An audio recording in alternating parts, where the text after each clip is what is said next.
Alle sue spalle il Parco degli Ulivi, ci troviamo nell'ingresso dell'omonima via, un parco che è abbandonato a se stesso e che versa in quali condizioni? Di fatto il parco non esiste più, è solamente una macchia verde che sono residuato bellico dopo gli attentati vandalici che sono stati propinati in questi ultimi 11 anni.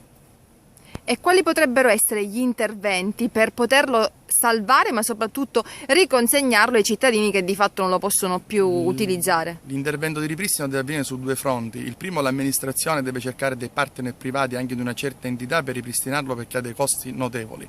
Oppure, o contestualmente, dare esecutività insieme al Consiglio Comunale al regolamento depositato dalla seconda commissione consiliare permanente presieduta dal Presidente Failla, di cui sono vicepresidente, che potrebbe permettere ai comitati di cittadini, alle associazioni ONLUS, agli enti pubblici, agli enti no profit e anche ai privati di stilare delle convenzioni per la manutenzione del parco. Loro fanno le loro attività commerciali o di volontariato e solidali e in compenso devono occuparsi di alcuni aspetti di manutenzione del parco. Questo tra l'altro consentirebbe di far riavvicinare i cittadini lasciando il parco non più in queste condizioni, perché il parco è desolato, essendo desolato viene vandalizzato. È un cane che si morde la coda. Altrimenti provocatoriamente, come ha detto anche lei, vendetelo o affittatelo. Sì, questa è l'ultima provocazione che già ho fatto al Presidente della Municipalità. Mi auguro di non dover essere costretto a farlo realmente, nuovamente.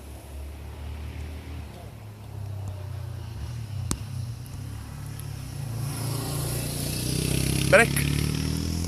Posto.